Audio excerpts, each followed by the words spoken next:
Salut tout le monde, on est parti ce soir pour un petit débrief de la finale de la Super Coupe d'Espagne. Cette finale qui s'est terminée il y a quelques minutes maintenant. Une finale qui opposait donc le Real Madrid, vainqueur de l'édition 2020, à l'Athletic Bilbao, vainqueur de l'édition 2021.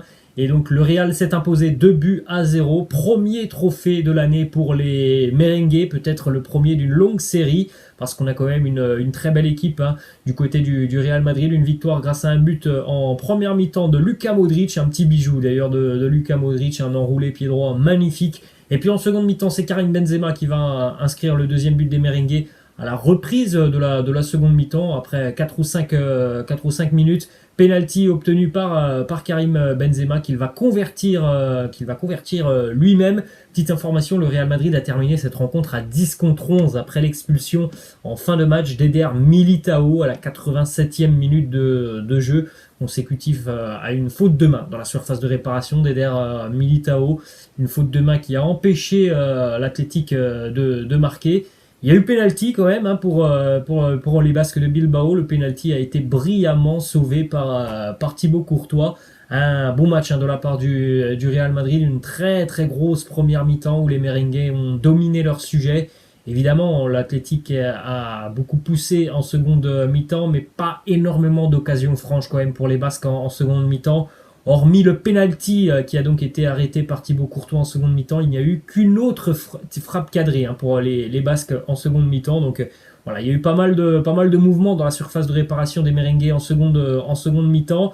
Il y a eu pas mal de situations, mais au final, Thibaut Courtois a quand même passé une soirée plutôt tranquille, hormis le penalty. Donc voilà, c'était quand même une belle prestation du Real Madrid où on a pu voir les merengues en première mi-temps prendre complètement le jeu à leur compte. Le Real a dominé largement la première mi-temps. Et puis en seconde mi-temps, eh bien, on a vu le Real que l'on voit depuis quelques semaines, enfin sur certaines rencontres, notamment on l'a vu en Champions League face à l'Inter, on l'a vu en milieu de semaine face au Barça.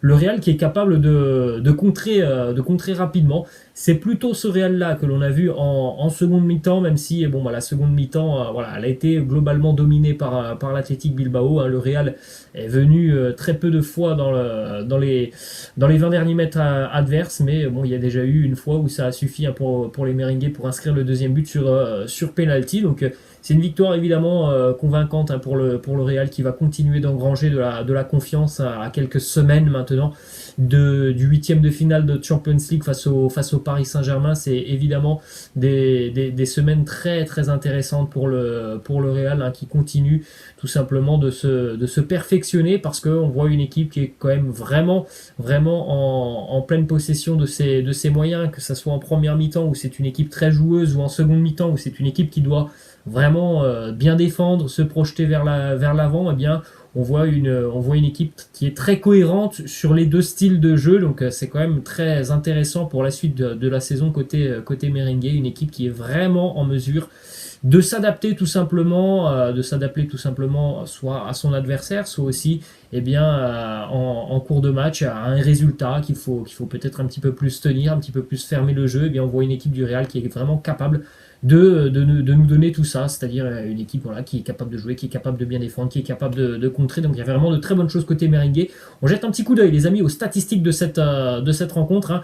Au final, les statistiques, elles sont assez équilibrées en termes de tirs, mais voilà, faut pas se tromper. Le Real Madrid a largement dominé la première mi-temps, a eu des situations assez intéressantes. En seconde mi-temps, on l'a dit, l'Athletic a beaucoup plus tiré, notamment que le Real, mais voilà, il n'y a pas eu énormément de grosses situations pour les Basques, qui souvent ont été d'ailleurs maladroits devant le but. On jette un coup d'œil, les amis, à la composition d'équipe de Carlo Ancelotti. Donc il y avait évidemment très peu de changements par rapport au 11 qui a affronté le Barça il y a quelques jours. On avait quand même deux changements avec le retour sur le banc de Nacho, et puis on sait aussi l'absence de Dani Carvajal qui a été touché par le Covid il y a 48 heures maintenant. Donc voilà, le 11 du Real Madrid qui s'affiche à côté de moi, avec évidemment Thibaut Courtois dans les buts. En charnière, on retrouvait donc David Alaba, qui avait manqué ce match face au Barça, accompagné d'Eder Militao, Ferland Mendy, Lucas Vazquez de l'autre côté, Casemiro, Kroos, Modric, et puis donc le trio en attaque avec Karim Benzema, Rodrigo et Vinicius Junior. On va noter évidemment les amis les 11 joueurs du Real Madrid, et on va donc débuter avec le portier du Real Madrid, Thibaut Courtois. La note de 8 évidemment pour Thibaut Courtois, parce que voilà, c'est un match quand même globalement vraiment très solide de la part de Courtois. Il n'y a pas 50 arrêts, on l'a dit, hein, il n'y a pas 50 arrêts à faire. En tout cas, le penalty, il est quand même monstrueux. L'envergure de Thibaut Courtois dans le but, voilà, c'est quand même assez impressionnant, le fait qu'il va voilà, aller chercher ce ballon en plein milieu avec son pied, alors qu'il est parti qu'il est parti sur un côté. Ça aussi, c'est très impressionnant. On a vu un gardien aussi assez rassurant dans ses prises de balles aériennes, très bon aussi, franchement, dans ses relances au pied. Donc un gros match pour le portier Thibaut Courtois, qui a évité au Real sincèrement une fin de match qui aurait pu être beaucoup plus chaude, hein. S'il y avait eu le 2-1 après ce penalty, il restait en gros 6-7 minutes.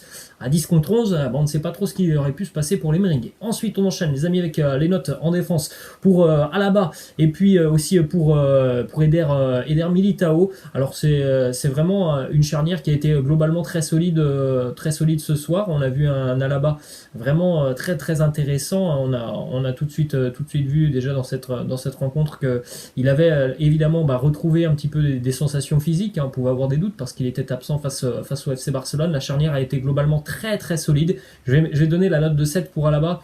Un petit point en dessous, 6,5 pour Eder Militao, parce que malheureusement il y a cette faute de main en toute fin de rencontre, et donc cette expulsion. Ensuite, sur le côté droit, on avait Lucas Vazquez, un match plutôt timide de Lucas Vazquez. Moi, c'est pas forcément un profil que j'aime beaucoup du côté du Real Madrid, même si ça peut être un bon soldat. Voilà, j'apprécie aussi les profils un petit peu plus dynamiques sur le côté. C'est pas toujours le cas de Lucas Vazquez. Comparé par exemple à Ferland Mendy de l'autre côté, je trouve qu'il y a quand même une sacrée différence entre l'apport notamment offensif de Ferland Mendy et l'apport offensif de Lucas Vazquez, qui reste quand même relativement pauvre. Donc la note de 6 pour Lucas Vazquez, la note de 7 pour Ferland Mendy évidemment, hein. Sur ce match, il y a quand même eu une grosse prestation du 11, donc tous les joueurs auront au-dessus de la moyenne, et c'est bien logique. On poursuit évidemment les amis avec les notes des milieux de terrain. Casemiro, la note de 6,5, il a été un petit peu en retrait par rapport aux deux autres milieux de terrain, Toni Kroos et Luka Modric, qui ont été vraiment magnifiques ce soir, hein, dans l'utilisation du ballon, dans les projections, les transversales, la qualité technique, c'était quasiment du tout propre, hein, ce que nous ont rendu et Toni Kroos et Luka Modric, qui en plus nous marquent un but magnifique. Toni Kroos qui a beaucoup décroché et qui souvent sous la pression a sorti des ballons vraiment, encore une fois, avec une qualité exceptionnelle. La même chose pour Luka Modric.